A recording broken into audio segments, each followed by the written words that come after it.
Welcome to the Read Your Keys podcast. I'm your host, Joe Lopez, and if you're enjoying the content, please like, squish, and smash those like and follow buttons. Today, my guest is Dan Go, @Fit Founder, #1 transformation coach to entrepreneurs, 42 years old, fatherhood changed his life. Podcast, you can find him on his podcast, High Performance Founder, and his guest appearance on Real Talk with Zuby. Dan, welcome to the show today, brother. How you doing? Thanks for having me. Nice to finally meet you, Joel. We've been rapping on Twitter for quite a long time, so it's good to finally meet in the virtual world, at least. Yeah. It's always strange to me. Like, I think I had this conversation with Ed Lattimore. Was like, this what we're doing here. Like, it's still amazing to me that you could be all the way across the country, and talk like this. Like, it's not lost on me, because I was telling him that when my wife and I were dating, we would write letters and we would talk on the phone, and we'd get 1 hour a week, because long distance phone calls were expensive at that time. And so this is what we had dreamed of. And now to be able to just kind of do this with anybody at any time, and it's just, it costs what, like $10-15 a month to be able to do this, or just have an internet connection, which is kind of part of it. It really is wild. Yeah. Now you have long distance relationships with all these cool little people from the internet. So yeah, man, super dope. Been taking advantage of it myself. So yeah, man, it's an amazing world that we live in right now.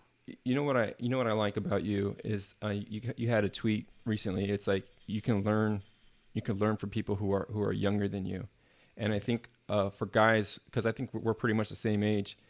There's a lot to learn with this whole internet game with social media, because when like MySpace first came out, I was like, dude, what are you doing messing around with that? And then when like Facebook came around, I was like, dude, what are you doing messing around with that? And then so like to me, it was always like I was already working, I was already married, so it was like, dude, like what's the point of all this? And now I see the value in it, because like I'm on Twitter all the time now. Like I really enjoy Twitter, like having conversations with people like you, people, just everybody, the back and forth that you have. It's a lot of fun. And it's like I never would have thought that, but then people are making money on it too, and it's like, dang, you guys are making money off of this is crazy to me. It's I think, I don't know how old you are, but it looks like we're doing pretty well for our age. We're both in I our just turned 40s. 40. Okay, so you just turned 40. I'm 42, so both of us are doing are looking pretty darn good, taking care of ourselves.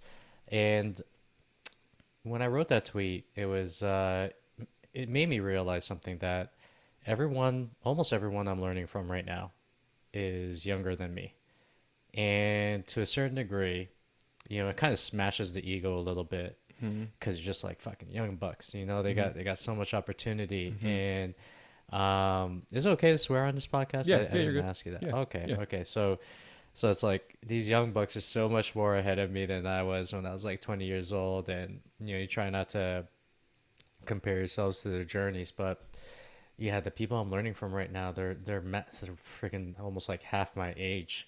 I was just having a conversation with this guy, JK, and he's from Twitter, and he outlined kind of like this strategy for marketing for me that I had not even thought of before. And it was just like, okay, well, frig, I mean, I'm down, and even with like getting on Twitter and doing this whole thing, it's kind of like this whole like subculture where you have 40-year-olds like us, rapping it, talking about marriage, talking about entrepreneurship, talking about all sorts of things. You have these young bucks that are just like on the come up. If they're surfing, we call them groms. Just like little youngins and stuff. And you also have guys like George Cisneros, who is like 60 years old, dropping wisdom. I love this. It's kind of like creating a tribe in the virtual world a little bit, where you have your elders, you have your adults, and you have your children, and it's kind of creating this like this meld of information between each other, where we're all kind of learning from each other. We're all kind of like trading wisdom with each other, and it's a beautiful thing. A lot of people talk shit about social media and all the things that it's brought into this world, and the negatives, but the positives are it's created so much success in my life. It's made me such a better person, and it's maybe connect with guys like yourself. So yeah, man, I'm totally grateful for this Yeah, opportunity. the that I love that you kind of put it like the hey, you got you guys 20 years younger, and then guys 20 years older, because everybody kind of has like a season that they've walked through that they kind of pulled gems from. Like, hey, I kind of went through these struggles, or I had success in this, and it's health, wealth, relationships, right? Those are the big three, and people are the young bucks are probably grinding on that, and they're teaching us the tech, because that was really a hindrance for me even to do the podcast. Was like, I don't know anything about tech. Like I'm the least tech savvy guy. Like I was pen and paper. Like I would rather pick up a book, like just whatever was easiest for me. And so that was a big hindrance. And then it was just once I kind of got over that, now it's like, okay, I talk to these young bucks, like they're really comfortable with it. And it's like, hey, like what do you do with this? Like, oh, what do you do to schedule your tweets? Because like I like to fire off tweets like in the moment, but I understand that it's like, hey, you gotta have to space them out. And I can't be on it all the time. I got stuff to do. So it's like that really helped me out. I was like, oh, check this out. I was like, oh, hey, like, yeah, thanks. That saved me some time, and I could just load up a bunch and then like be done with it, and not kind of have that, that thing running in your back of your mind, like, oh, I gotta send this now or whatever. Yeah, it reminds me of when we were kids, and then your parents would be like, "Hey, Joel, yo, help me with this VHS." Trying to, it's like, how do I work? How do I rewind this VHS? And they'll be like, "How do I program this VHS to record this TV show at this particular time? How do I work this phone?" Yeah. We're the old I remember old bucks just asking for this advice. Be like, how do you do this very simple thing? And Yeah. these youngins are just like, all right. I remember Dad, when like Napster came out, that blew my mind, Oh, and it blew yeah. my dad's mind, because it was like, hey, Dad, like all those records and stuff, albums that you wanted to get, like I can get them for you. I mean, it would take like 3 hours to get a song, but it was like worth it, because then it was like, oh, Dad, I made you like a mixtape CD now that has like all your favorite tracks on there. So it was like, hey, Joel, come over here and like, can you download this song for me? And it's like, yeah, Pop, I got you. Yeah. I remember, oh man, this is totally dating. I remember I was like the first person in my family to find the internet, which is like AOL. They sent you these CDs. You're like, yo, check it out. And then you would have to hook up your phone to the computer in order to get to internet. Then you have to go through that like fax machine type noise. Yeah, like, and I remember going through it, and then my parents would be like, "Get off the Yeah. phone, dude!" Like they hear this, Yeah. and they're like, "Dude, it's using the internet again." Yeah. And I was just, I remember just discovering it, and it was almost like I discovered gold at that time. And I was probably, I don't even know, man. I was in my teens probably at that time when I first discovered the internet, and it just blew my freaking mind. And yeah, it's just, and then now, like, I was able to kind of like show my parents how to use it, show them how to use their cell phones and all this like other stuff. And it's just, it's kind of like this whole evolved idea of passing down knowledge and passing up knowledge. Yeah. And Which is new, right? Because you don't ever think of yeah. passing up knowledge. It's always coming down, because the world had kind of been the same, Yes. and now it's transformed. So you do.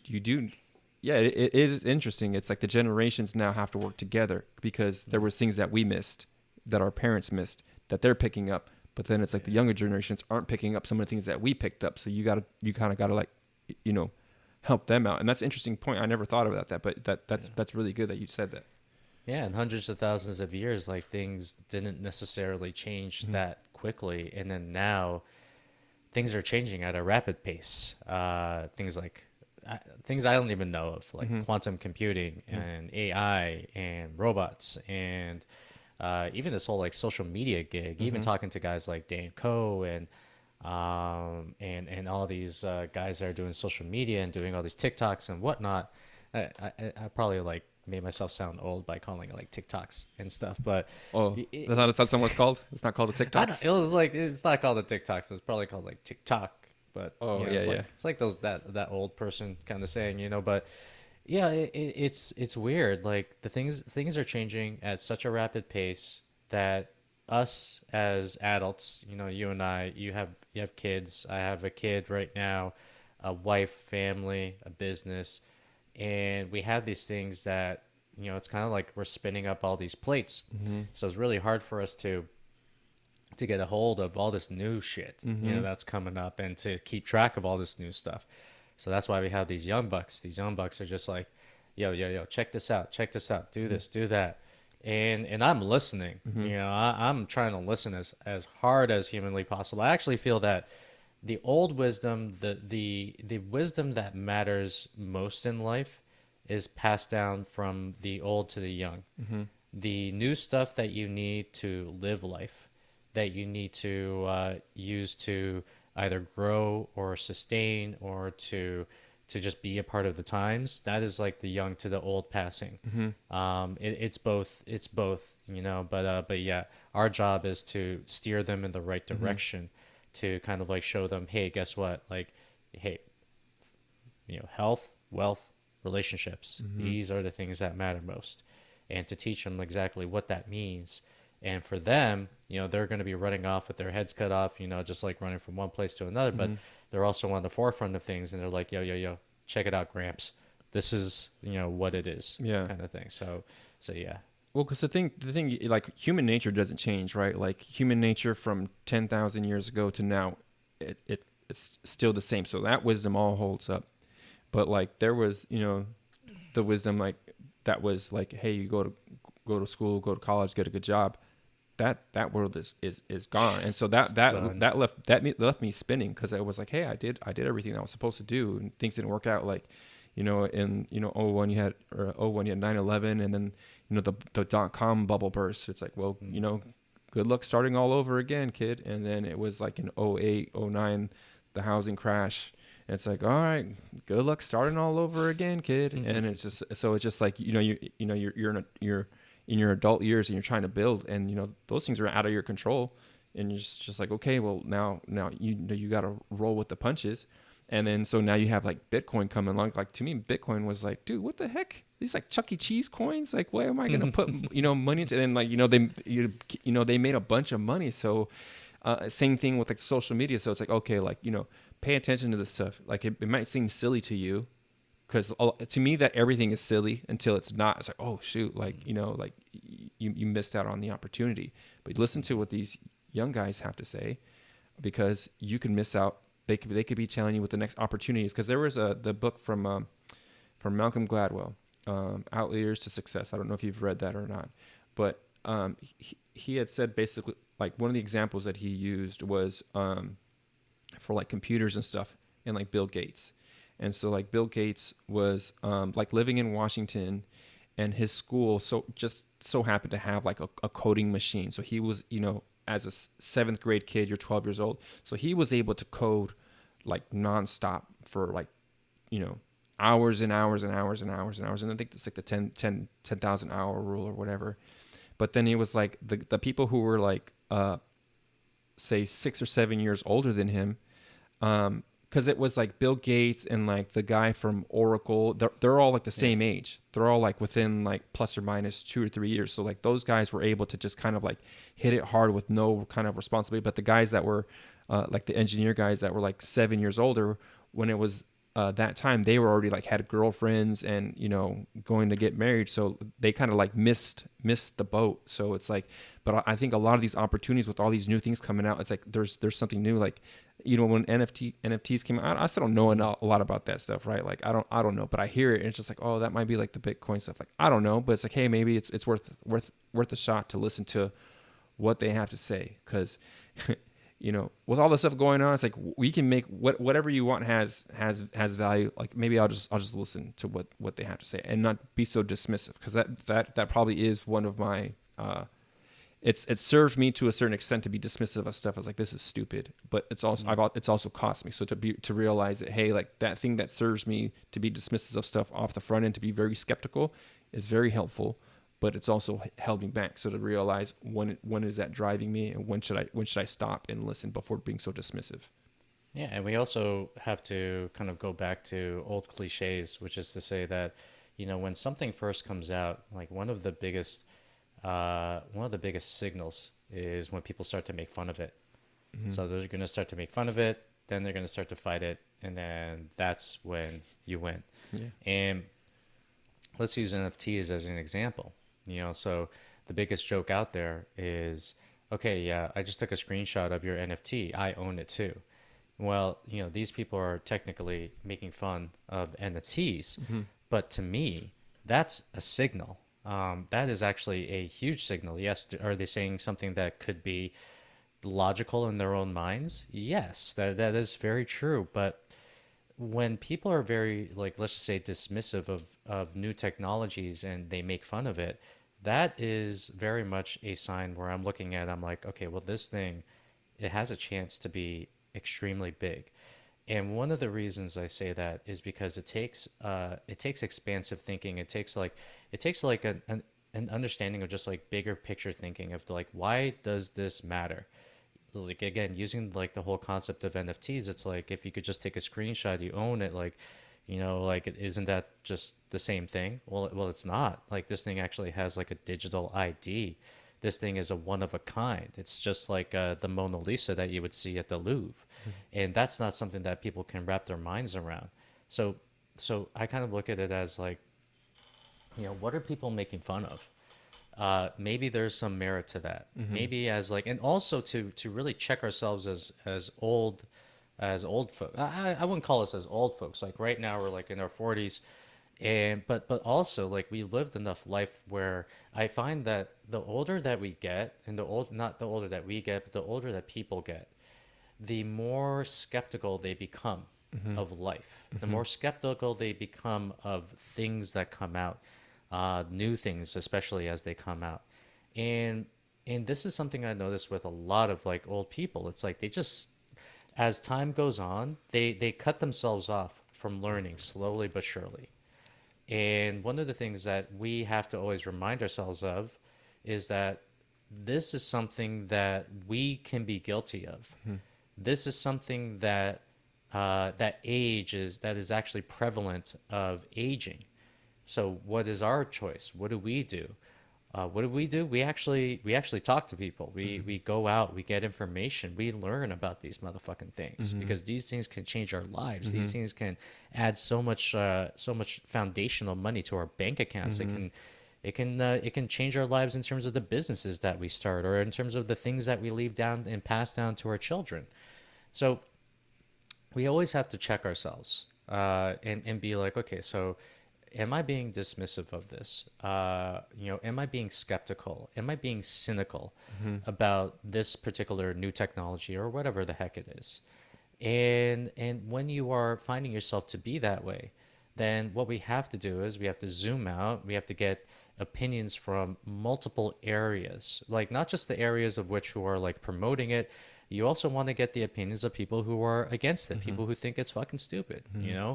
And then all of this stuff compiles into this amazing kind of perspective that you have, where you're able to zoom out, you see both perspectives at the same time, you're able to draw your own conclusion, and then if you do see fit to invest in like a technology, or to get into something, then you are better able and educated. So, and I do think that what most people do is, right off the bat, they just like dismiss it right away without even learning about Mm-hmm. what it is. And that is something we have to check ourselves for. So yeah, as we get older, we just become a little bit more like kind of skeptical of the world. We've seen so much Mm-hmm. shit, we've seen shit. Yeah.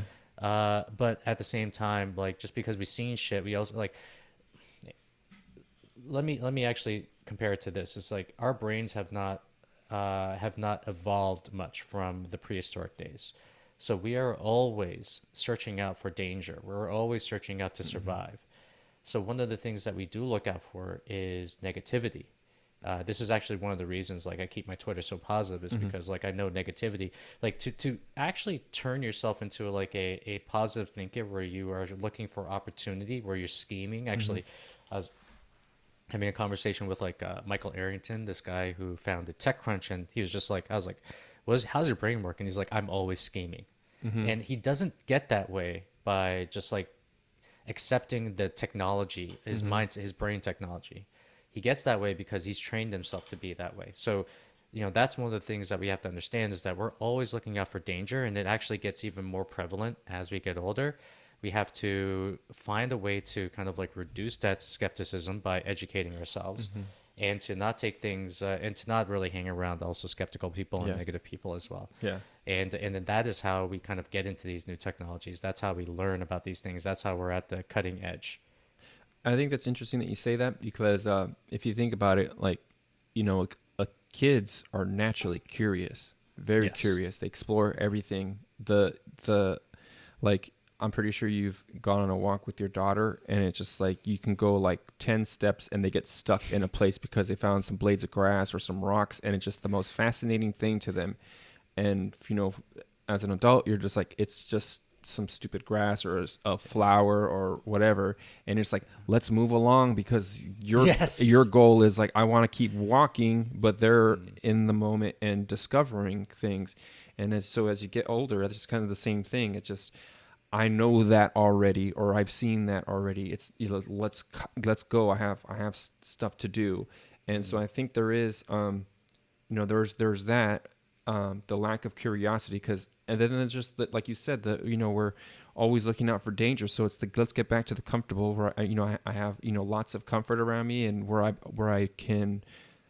can feel functional.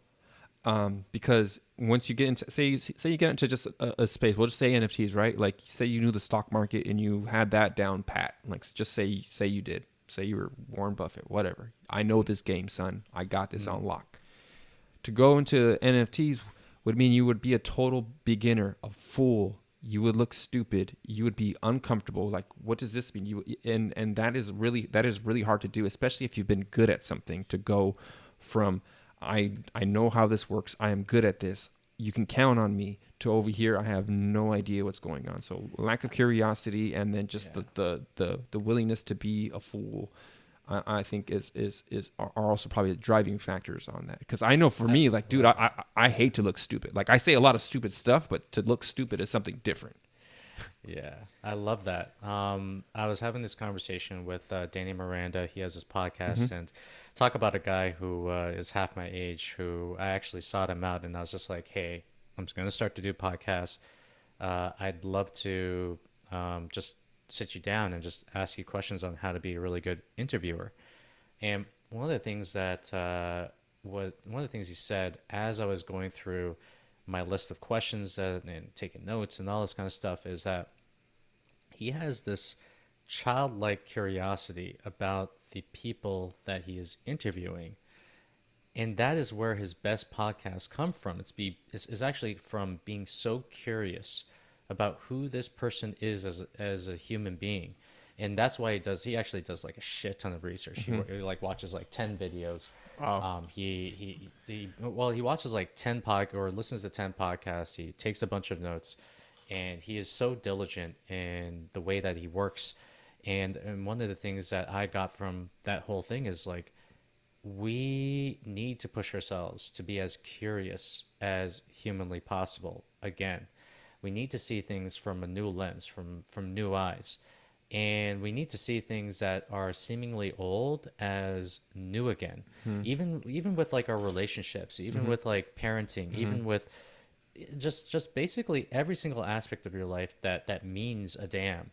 We have to be as curious as humanly possible, because being curious means that we can innovate. Being curious means we can ask questions. Being curious means that we can actually improve instead of thinking like we're the fucking king shit of everything. And we got everything, handled or whatever.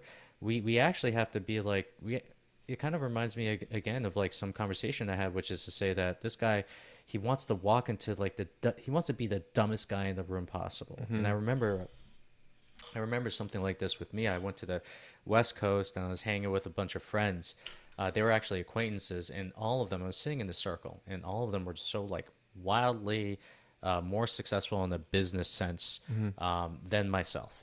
And one of the things that I realized by sitting in that circle, I was like, oh fuck, I'm when it comes to business, I'm literally like the dumbest guy in the room right now. And that smashed my ego. I was like, oh God, that hurts. And then I was just like, okay, well, how can we, use this to our advantage? Like, so I actually prefaced some of my questions like, hey guys, this may be a stupid question, but like, how do you guys, avoid taxes or Yeah, whatever, yeah, yeah, And yeah. and I was like, hey, should I set up my company in Delaware? Should I go to like Ireland Uh-huh. or should I like, whatever? Uh-huh.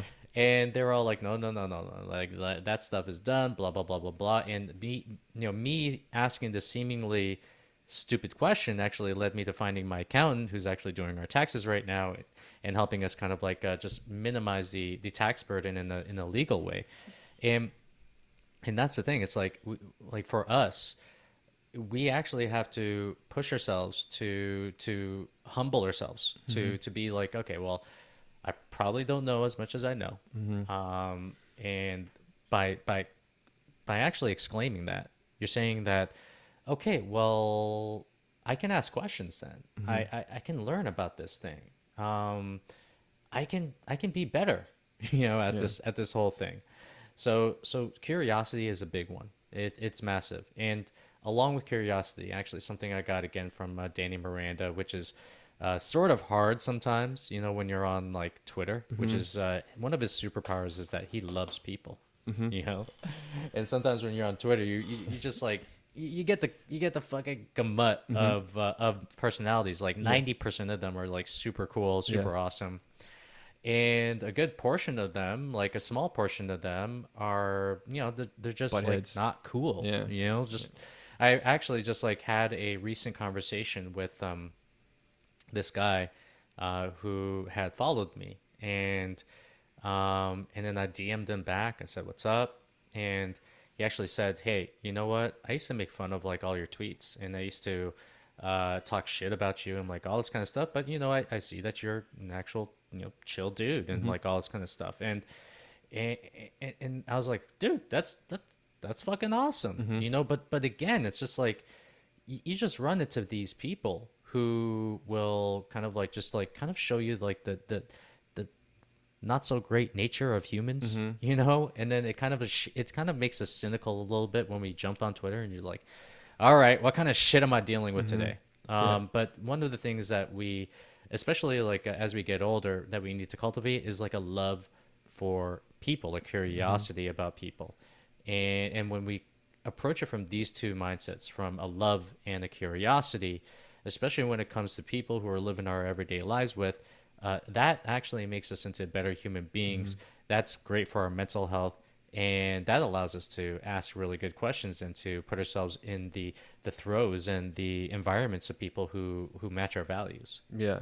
There's a lot there that, and then so I have to say too that like Dan has over 200,000 followers now. So like, when you tweet like at, 2,000, like you'll get butt heads at, Yeah. at 200,000. Cause I'll say some stupid stuff too, just cause, like, whatever, but you could say on Twitter, apple pie is the greatest. And you'll have people Yeah. coming at you sideways. Like you just insulted their country. You've insulted their mom. You have besmirched them. What about people who are allergic to apples, Yeah, dude? Come yeah, on. yeah. And You know, so like- and so at 200,000, like that's like I think about that cuz I don't I don't even like to type. I don't know if you don't take heart, Monica, but it was like I don't even like to type. Like so like when I fire off a tweet, like I'm done. I am not going to I am not going to be like, "Hey, I'm going to start arguing in the replies," cuz it's just like I only had the energy to send this off and now I'm done. So at 200,000, like anytime you tweet anything, you could, period, tweet, send it, and then people will think all kinds of stuff about that Yeah. and get in the replies. And like I don't have the mental energy to deal with that because I have like enough stuff, everybody has enough stuff to Yeah. deal with, right? You don't need to add more to it. Yeah. So that to me is crazy. But going back to the beginner's mind, because that whole thing, like you were just dropping gems, brother. So going back to the beginner's mind, like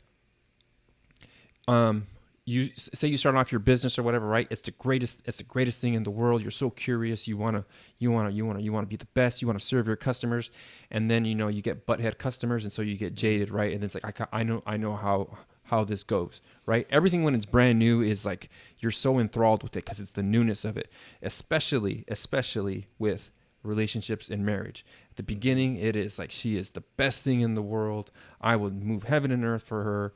And then you get to year 7, 10, and the kids and the mortgages and stuff like that. And now it's just like, I know you, and now we're stuck in a rut.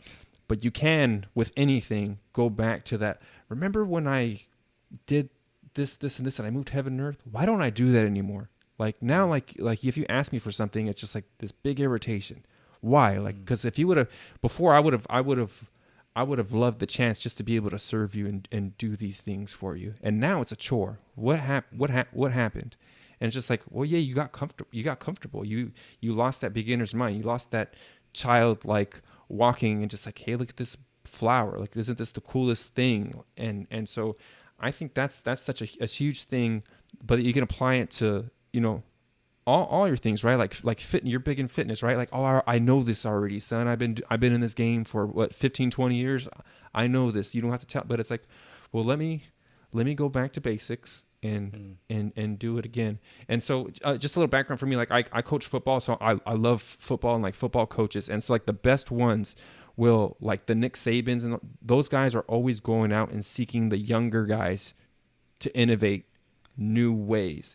And one of the things when I would coach too was like, so you can have these exotic plays, but then it's just like, you know what, this week what we're going to work on is your stance.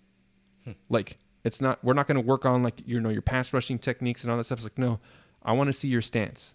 Like, we're going all the way, we're going to break you all the way back down to your stance, and we're going to work on that. And then we're going to work on your get. So going back to the basics is like remembering those things and fixing those things before you go back up. Because you get so high level with stuff that sometimes you're like, you know what? Let me go back. Kobe Bryant, right? What did he watch Jordan do? His footwork. Like, look at his footwork, man. It's like, you think like, no, man, that's all that high flying stuff. That's the stuff. It's like, no, his footwork. That's what I loved watching, is his footwork. It's like, these dudes are crazy. Like, they're going back. That's what they're doing.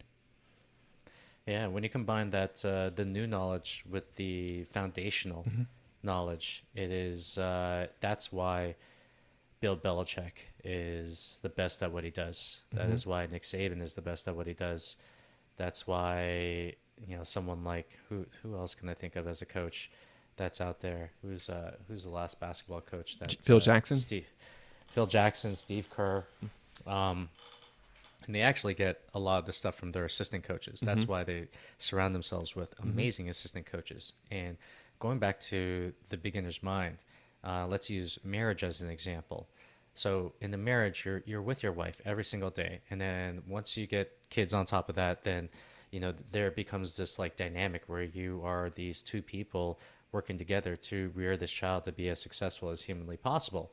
And one of the things that I find with marriage is that it's so easy to get comfortable and take your foot off of the gas pedal. But what if you were curious about marriage? What if you didn't know everything that you needed to know about marriage, regardless of however long that you have been in it? What would you do? And one of the things that comes to my mind is I would read more books about it. I would expand my knowledge. I would get really deep into it. I would talk to other people, and I would ask them about their marriage tips. Remember the first time that you got married, and right before that, leading up to it, you're like asking all these people, okay, what's your biggest, what's your biggest marriage tip? What's your, what would you say to a guy like me or whatever it is? Why do we stop doing that? Why do we stop asking these questions? It's probably because, number one, a lot of laziness, because we're just like, fuck, like you got so much shit going on, like, whatever. Yeah. And number two, it's the ego saying, hey, enough. I've done enough.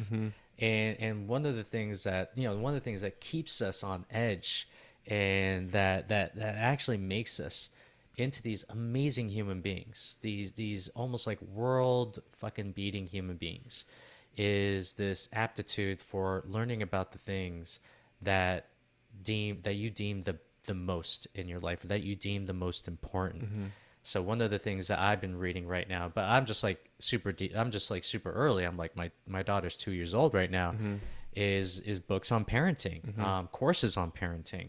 And I don't even want this to stop. Like, I mean, like, obviously with the kid, it's like you get the toddler, then the adolescent, then they turn into a teen, and like all this kind of stuff. There's so many different stages that you just don't want to just go on your instincts. You do to a certain degree, but you don't necessarily want to go on your instincts.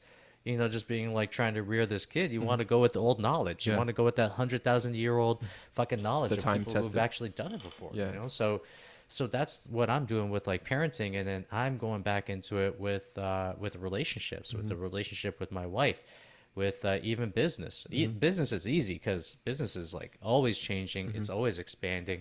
You know, even for me, it's like you know, going into YouTube, going into podcasting, going to Twitter, IG, all this kind of stuff. Like it's all changing. TikToks, it's all TikToks. changing. Yeah, TikToks. TikToks, Rick Rocks, all these Yeah. things, man. Yeah, but what we need to do is that we need to cultivate that what you said is like that beginner's mind, that cultivation for learning about the thing that matters to you, and not saying that that's enough. Not telling yourself that, okay, well, you know, I don't have enough time for this shit. You know, the thing is that you do, even for health. Like I'm still reading books on health. I'm still expanding my knowledge on that stuff. I'm rereading books as well. So you know, and if you don't do that, guess what? Life's gonna fucking like punch you in the face Yeah. because you weren't ready. You Um, know?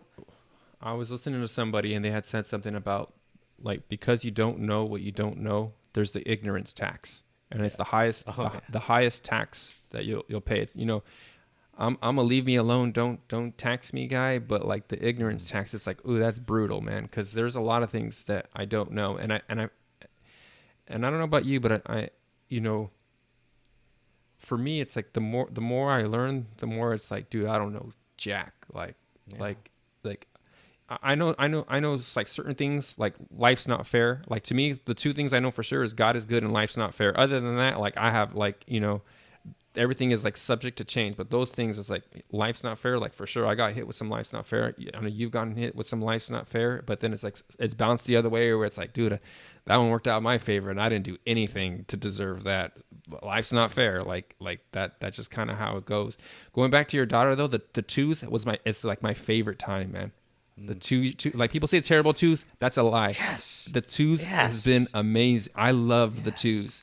Now the threes is where they talk back, so that was different. But the twos, oh man, like I had another kid because it was just like, oh, I'm not done with that like that 2 to like 5 years. Like, oh, it's just such a sweet time, man. Yeah. You know, there's this like the whole thing with parenting is, especially if you talk to just like quote unquote like average parents, it's messed up because like people call it the terrible twos. You know, people are like, oh, the kids, whatever this, whatever that. It's like, nah, motherfucker. Like you don't even know what's going on with the kid. You don't even know what's going on with that toddler. You know, like they call it the terrible twos because like the kid's not able to, their prefrontal cortexes are not, you know, fully formed. So therefore, like they go into emotional outbursts and like all this kind of stuff. There is a certain system around that, right? There is a way to kind of like mitigate that stuff from happening. But what parents call it, the average parents call it the terrible twos because they didn't even learn, you know, the toddler stage. Yeah. They didn't even care to learn. Yeah. So they'll call it the terrible twos. And then I'm getting into a little tangent and a rant here, but like, you know how like, you know, parents like they give you like, all right, like, oh, you have kids, you know, say goodbye to your life and like all this kind of stuff, right? And it's all these like average ass parents giving out these like stupid ass fucking comments and shit. And the thing about it is like it is your perception around these things. And because you are not doing enough, it's because you're not learning enough. That's why you're saying it like that. So like, you know, when people say like the terrible twos thing to me, I have to bite my lip sometimes because, you know, people aren't ready for that smoke. Right. But I just have to be like, in my brain, I'm like, nah, that's not terrible twos. No. You just don't know how to like, you know, raise a fucking toddler. Yeah. You know, and the twos are beautiful, dude. Yeah. They're sweet. So yeah, they're amazing. learning how to potty train, and they're just like the chickmunk voice. Like the chickmunk voice to me, it's like you could say whatever you want. They say like, oh, one of my kids, they wanted to say what was a peacock, called it a cock poo. It stayed the cock poo. Like, it's a cock poo, baby. This is a cock poo. Don't change. Don't ever call it anything else. But the thing is, like, you're coming with your adult mind. You forget what it's like to be a kid, but also it's just like a lot of times, like a kid starts like flipping out, and it's like, dude, you're hungry. Yeah. But you won't eat. Yeah. Or it's like, dude, you're flipping out, like you're tired, but you don't want to take a nap. Like one of my tweets that I have too is because I would always go when I go to the store and I'd see a kid have a tantrum. I'd be like, I would never, like my kid will get like, no, that is not acceptable for me. So I had a few kids, never had a nothing. And then I had one kid threw a tantrum, and I was like, what the hell, man? It's just the kids are different, man. They're different. Like they've all been raised the same. Like it's just they're just different. So like, going back to kind of like loving people and giving them grace. It's like, oh, okay.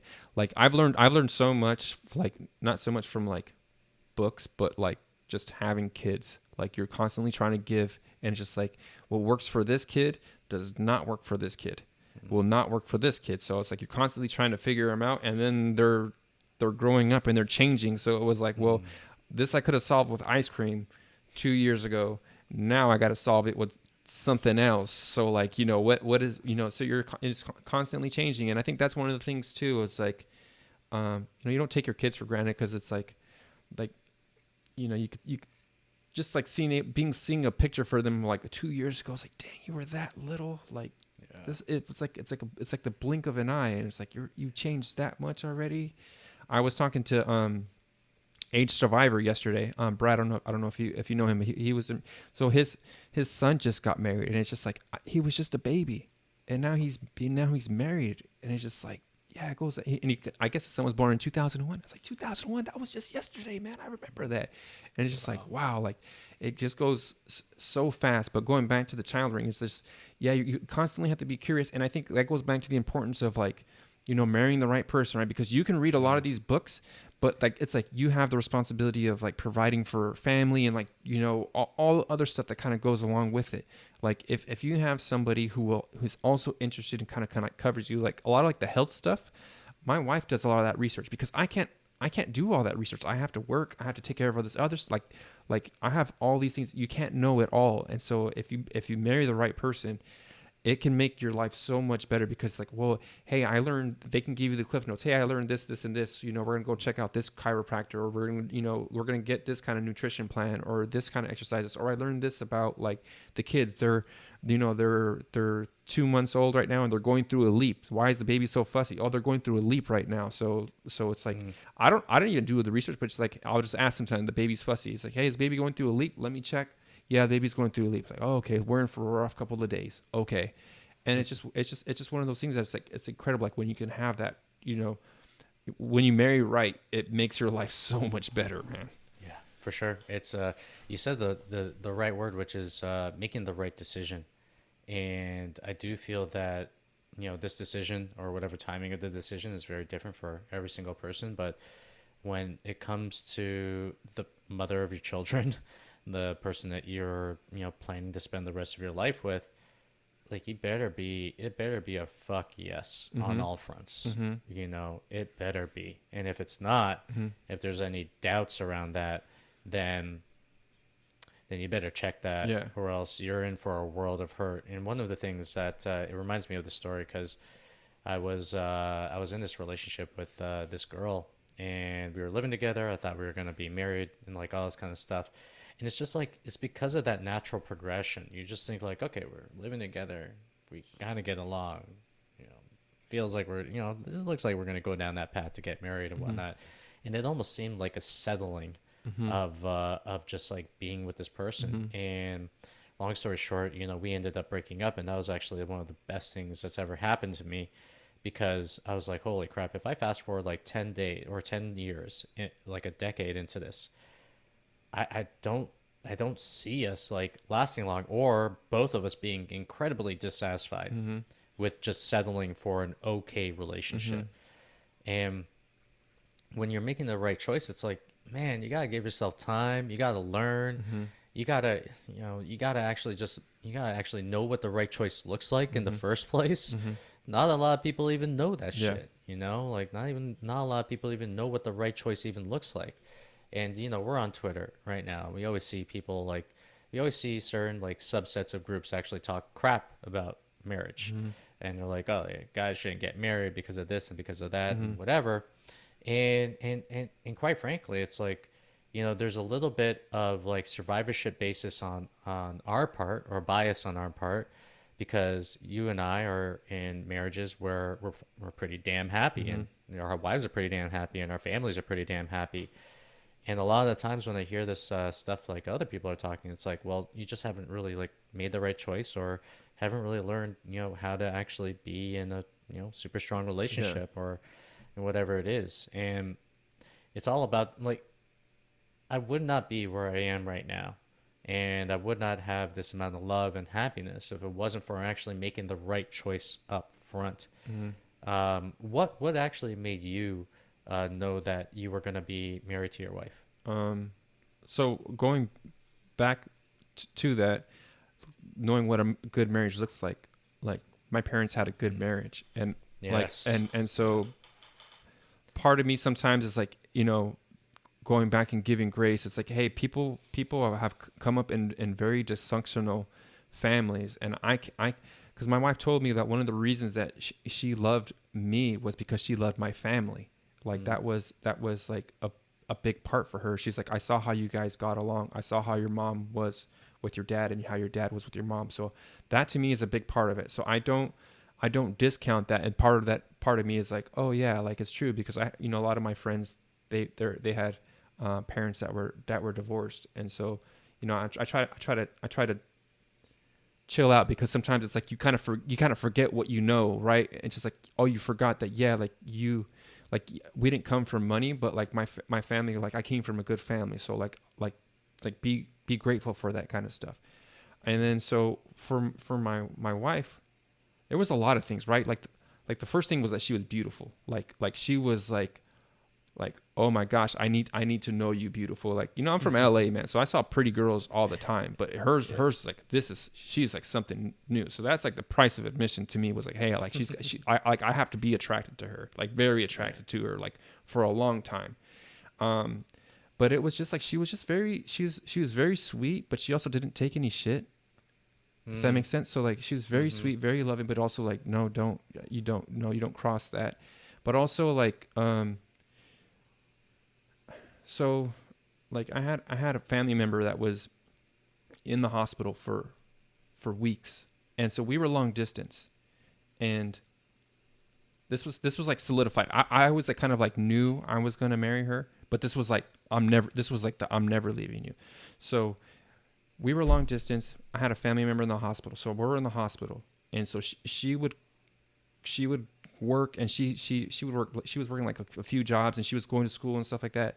Then when she was done, she would drive down and she would stay with us in the hospital, stay there the whole weekend, and then drive back up, go work, do that whole thing, working multiple jobs, school. She danced, and then come back down and stay with us. She would go to the house. She would cook us meals and like bring it to it, because it was really hard on our family. And she did that for weeks, and it was just like, you know what, like, marriage is not going to always be, vacations and, great trips, and it's going to be sick kids, it's going to be family members that are sick, it's going to be, it's going to be all those things. Will you be around, will you do those things during those times? And it was like, yes, she will. And Mm.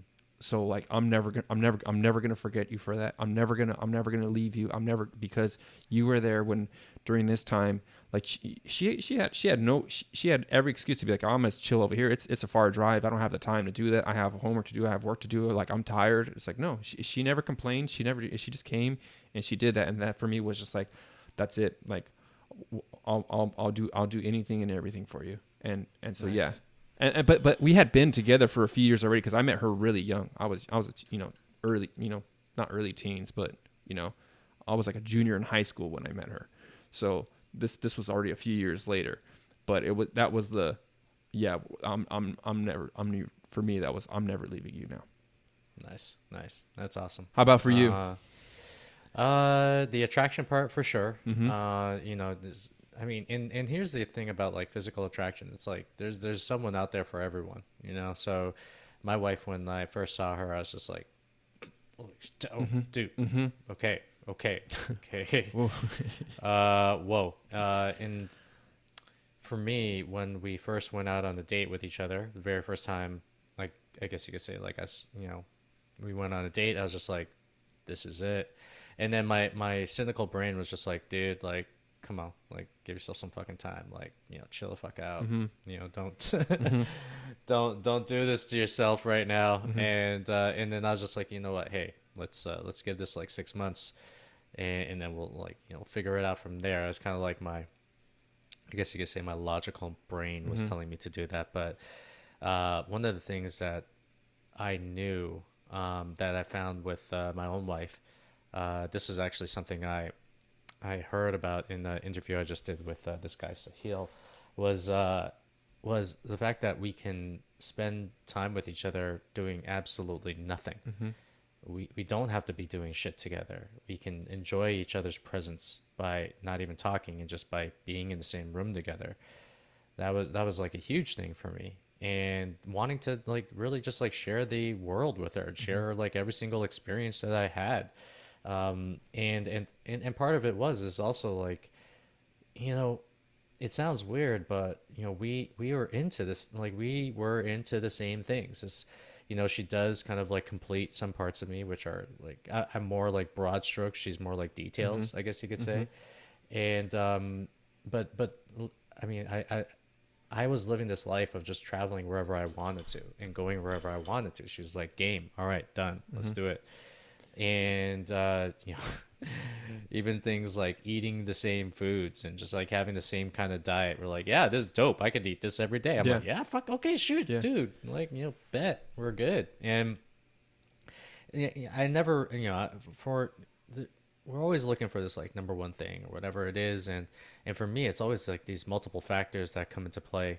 And it was all those factors that just made me realize that that she was the one. But also, one of the biggest factors was, you know, eventually I'm going to have children. Mm-hmm. And I just saw the way that she was with children. I saw the way that she was with my goddaughter and my goddaughters, actually. Like, I just saw the way that she interacted with them. Mm-hmm. And once I saw that, I was just like, okay, well, you know, it's almost like a no-brainer Yeah. at this Yeah. point. So yeah, I mean, I don't think I have like this natural talent for connecting to children, so to speak. I try. Mm-hmm. Like that's the thing. Like I may not be talented, but I try my fucking damnedest, you Mm-hmm. know.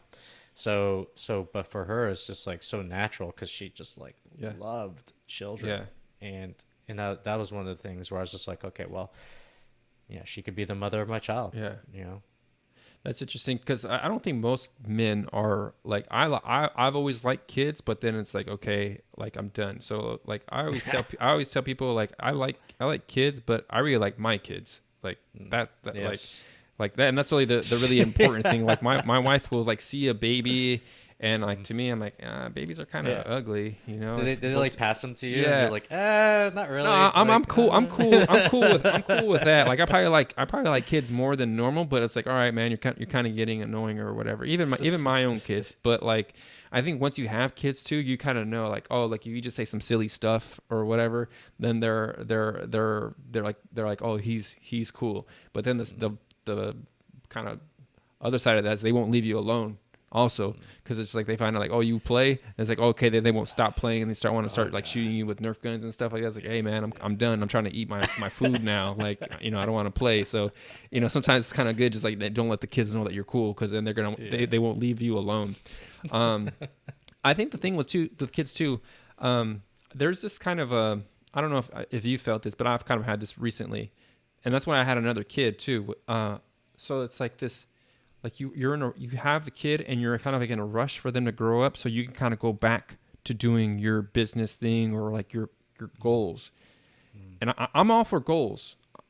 Get your goals, but it's like the point is like that is the point is to raise them. Like we lose sight of it. Like the reason that you go to work and you build a business and you do all this stuff is so you can take care of your family. But then we're so in a rush to push like our family up and like for them to grow up so you can go back to doing the thing.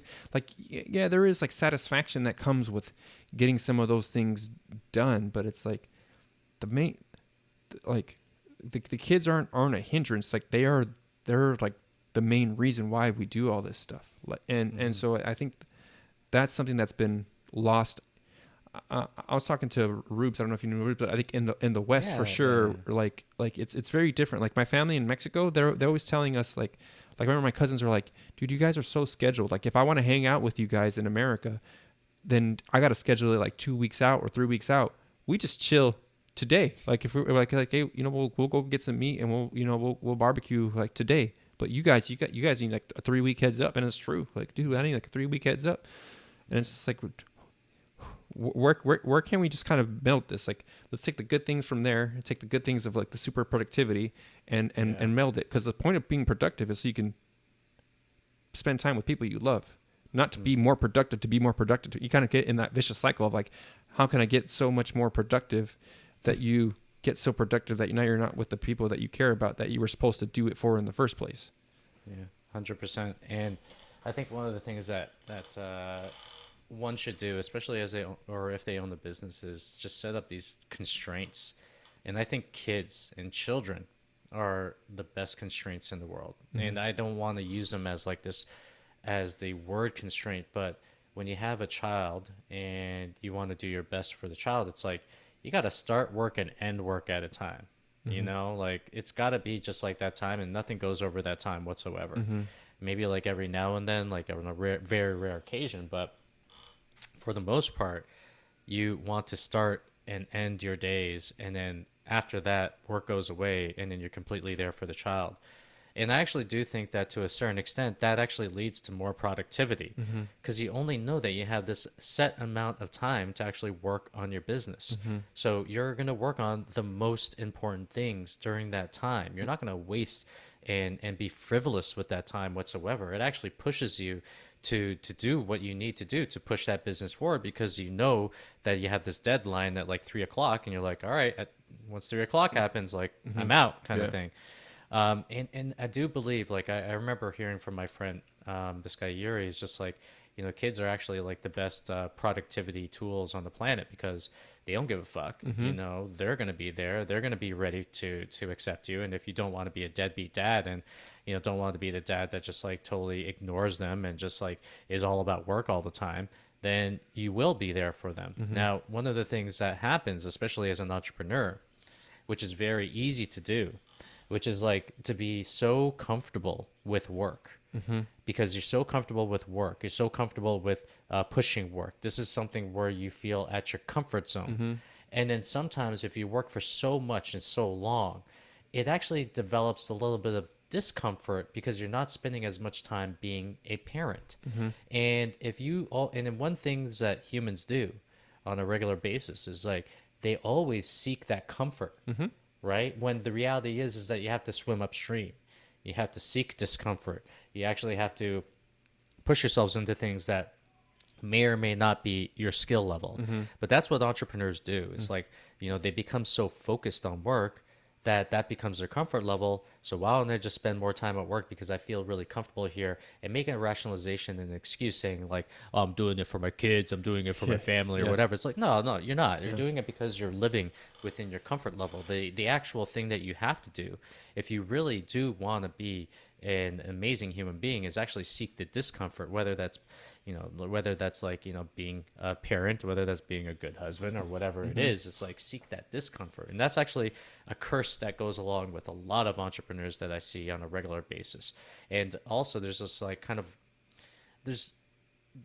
people will erect these artificial ceilings on themselves, these artificial limits, where they say, well, you know, if I really want to like hit this goal, then I'm going to have to sacrifice this time that I have with my family and like whatever it is, you know. But the thing is that no, like you're literally creating an artificial barrier in yourself. If you used your mind and you thought a little bit better and you actually thought a little bit deeper, then you can actually spend the time hitting that goal within a certain allotted time, and to create the tools and the people necessary to help you fulfill that.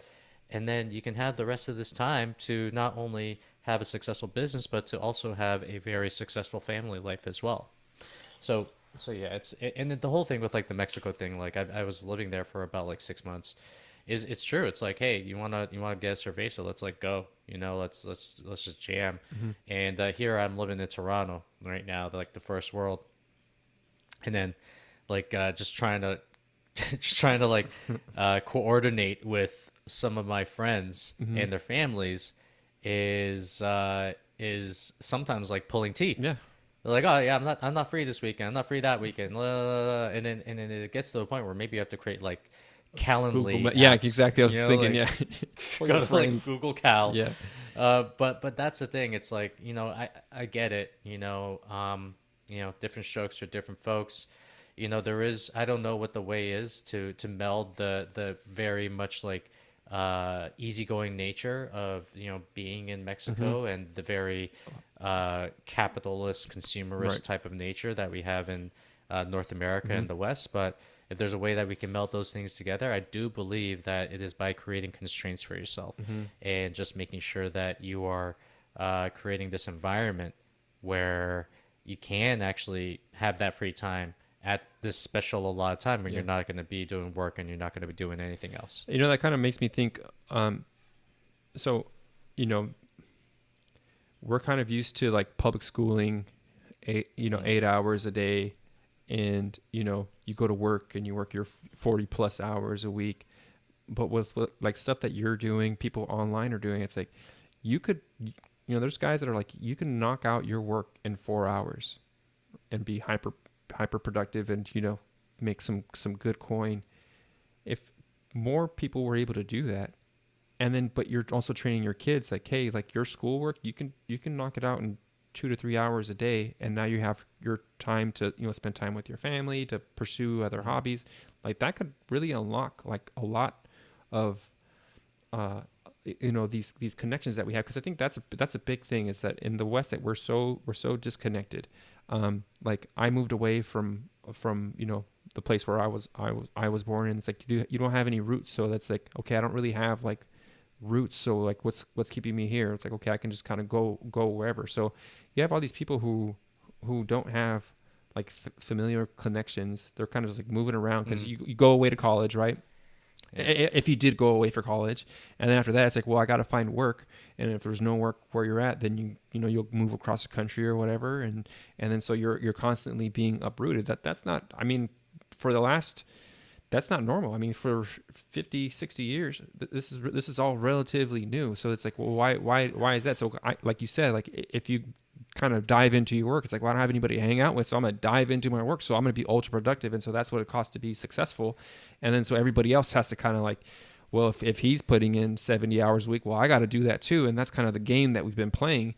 Like, what if we played a different game of, hey, can you get it done in 4 hours? And you could do it online. Like, going back to like, hey, I'm 40, because that's what it looked like for me, right? It's like, I got to climb the corporate ladder. So I got to do this stuff. I got to put in extra time. I got to work overtime. I got to do all this because I want to get to the next level. Well, now that's not a winning game for my family, but I don't even know if it's a winning game financially anymore. So it's like, well, let's play a different game. And if more people played that game, it's like, now maybe we could unlock that.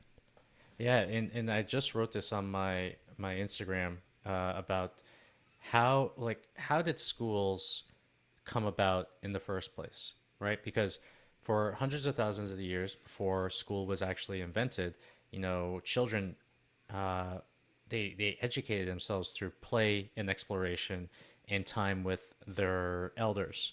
Mm-hmm. And something that's very interesting, which I'm reading about right now, is like a parent's attachment to their children. So now, like when kids go to school, they're hanging around teachers, they're spending so much time away from their parents. They're actually becoming more peer oriented Mm-hmm. rather than parent oriented. Mm-hmm. So with school, it's like when after like when the agriculture when agriculture came, children actually became forced laborers. So they were playing and exploring. Their playing and exploring was suppressed. The children who didn't conform, they were normally just like beaten until they did. And a child's life was really about, it really went from like pursuing their own curiosities and interests to spending more time to work and serve the family. And as kind of like industry progressed, basically things became more automated, so the need for child labor actually declined in a lot of parts of the world. So by the end of the 17th century, laws were put in place, requiring most states to have their children attend school, which was actually run by the church. So the really cool thing about, or not cool, but the weird thing about this is that, industrialists, they actually saw school as a way to create better workers with lessons such as like punctuality, following directions, and a tolerance for long hours. So that's why like the whole idea of like repetition and memorization became the primary form of education. Now, I'm skipping a couple parts, but it all leads to like what we call conventional schooling as we know it. I'm not saying to necessarily like throw out this system, but it is quite outdated, and one of the things that we have to realize is that kind of like the way in which school was created was to have us ready to go into the workforce, was to have us ready to go into these 8-hour days. Now that we have the advent of technology, we can do things a lot differently. We can live life a lot differently. We can work for 4 hours, get our work done, and then go off and explore the world and do everything. Our kids can actually do the same. Do you homeschool your kids? I do. Right now? I do. Okay. Yeah. Okay. So something I'm learning about homeschooling is that 8 hours is way too much time for kids to spend at school. Like they can literally learn what they need to learn within for children, it's like maybe like a 1 to 2 hour time frame. For even adolescents and teenagers, it could be like 4 hours of work or 4 hours a day of like actual schooling itself. And that's the thing, it's like everything was done in order to put us into this like cog in the system. But now the system is changing. Now we can make money from anywhere in the world. We can create a living doing anything that we want in this world. So why, what are we doing right now? We're still using the same outdated system to be in this cog. But what if we reimagine things, at least for our own children? And in regards to homeschool, we're able to do this. But what if we're able to reimagine like how work can actually be looked at? Like how would that change their lives? And that's something that I'm really getting into right now. My daughter's turning 2. We haven't sent her to daycare. I wouldn't say I retired my wife or anything, but she hasn't gone to work. And that's one of the things that we're doing. We're just like trying to reimagine like what this actually looks like as a family and for her future. And I think we're doing a fantastic job. She's like spent so much time with her mom.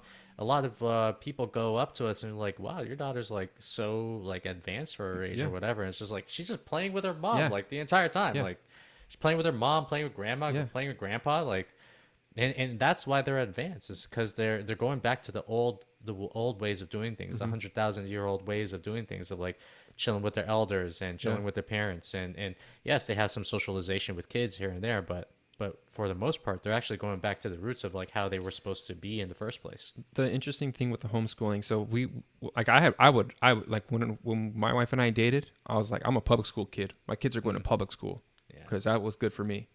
And then my wife was a private school. She's like, no, they're gonna go to private school. And I was like, no, I don't want to pay that money. So fast forward to having kids. Here in Arizona, we have charter schools. So like you can go to a public school, you have charter schools to pick from. And so we started our kids off in like we put them in Montessori preschools too. And so that so education was always very important to us.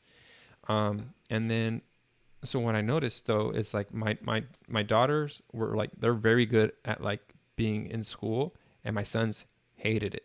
And it's just so it kind of speaks to that 8 hours, like that like, is it the right thing for boys? But so kind of fast forward, I had kind of kicked around the idea of homeschooling, but my wife is the one that's gonna have to do all the work. And so she's like, I don't think I'm ready for that. And that's kind of a lot.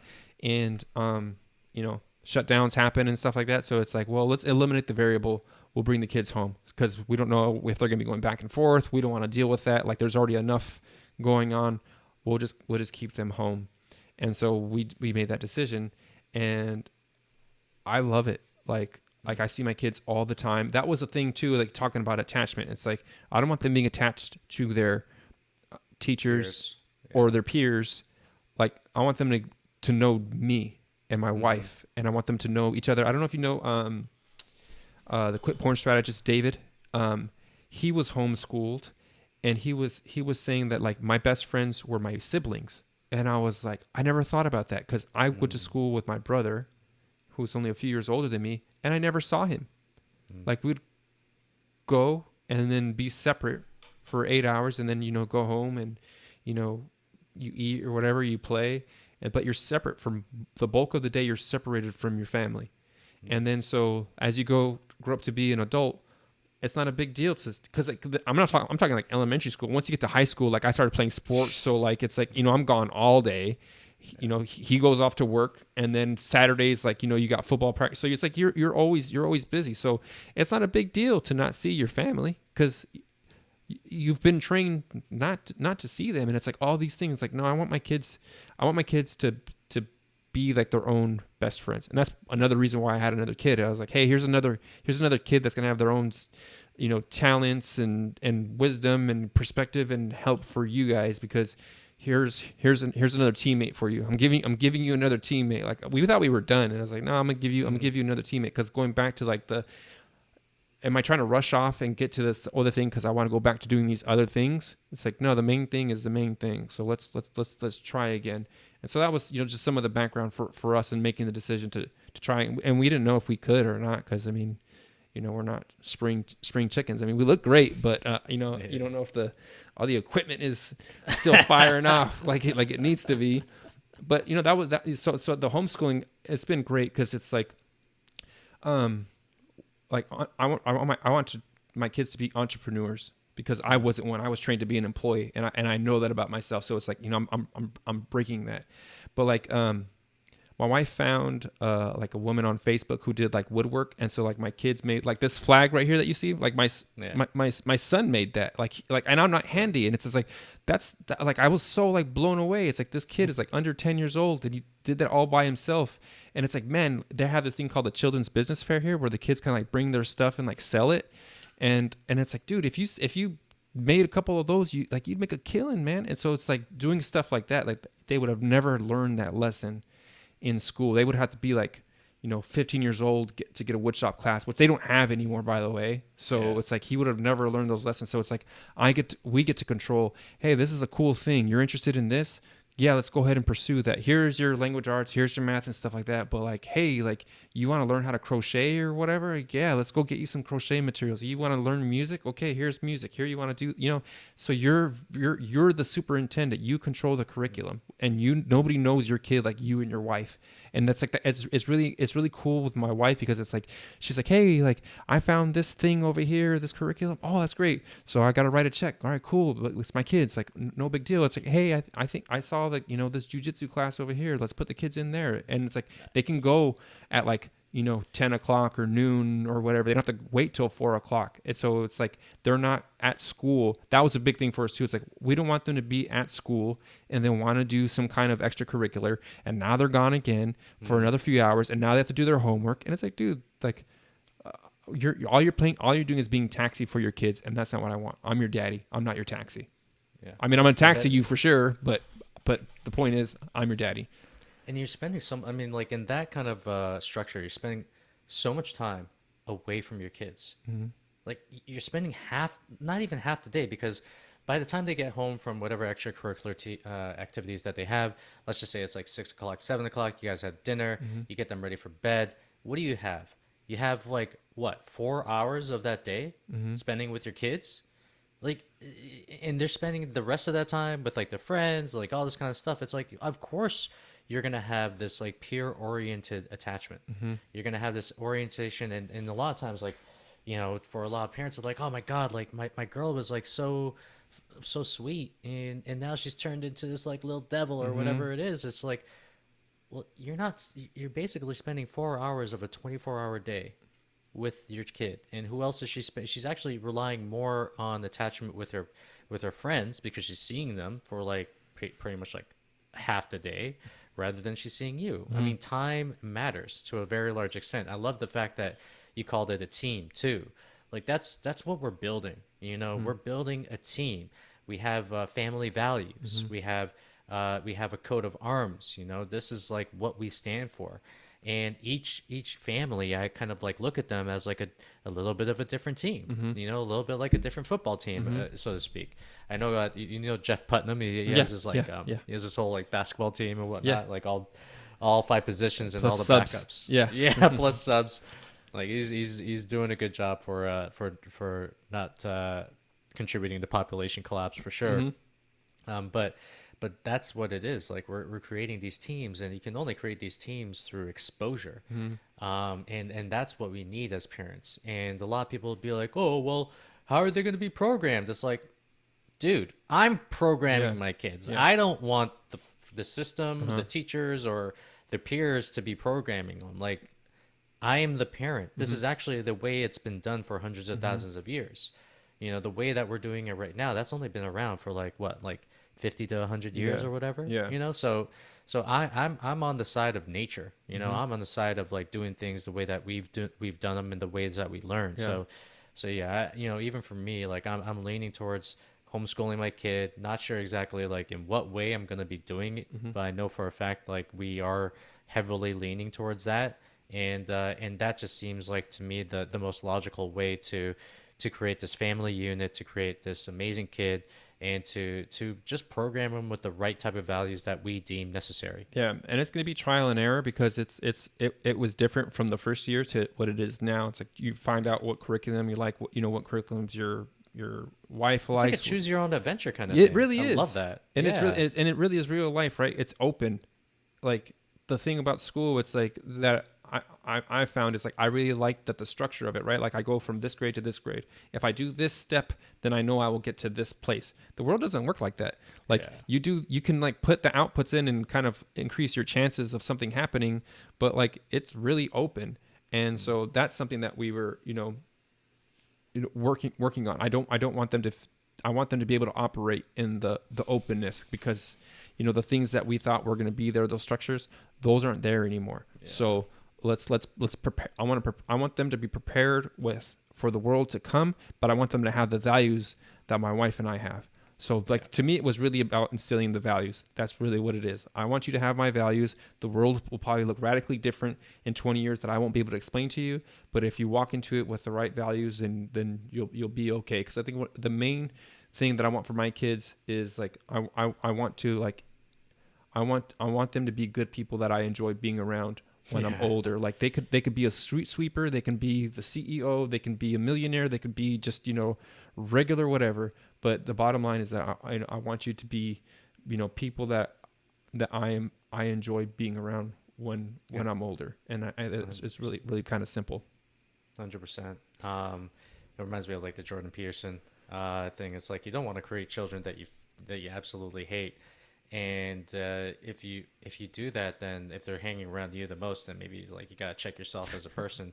but also it's like if you're not actually the one distilling these values into them, then you don't really have control over this. And if you don't have control over this, if you're not programming the way that you feel like you should be programming, then you're kind of leaving it up to other people to program your kids. And that doesn't sound too good to me. All right, Dan. Well, this has been this time has flown, man. We kind of talked about this on the front end, but we're gonna wrap it up here. He is Dan Go. You can find him on Twitter at FitFounder. I didn't know you had an Instagram because I don't do Instagram. So what's your Instagram? It's at Dan Founder. I may be rebranding myself a little bit, but we'll see exactly what happens. But it's at Dan Founder. We got some heat, got some fire over there. So check that out as well. Also got a podcast called The Dan Go Show. It's on iTunes, on Spotify. Change it to Go. It's Go Time. It's Go Time. Oh God, that was a great one. Actually, I might have to. I'm keeping that in the back pocket right now. For sure. Dan, it's been a pleasure, brother. I really appreciate having you on. And so, thanks so much for coming on. Have a good one, everybody. Thanks. I appreciate you.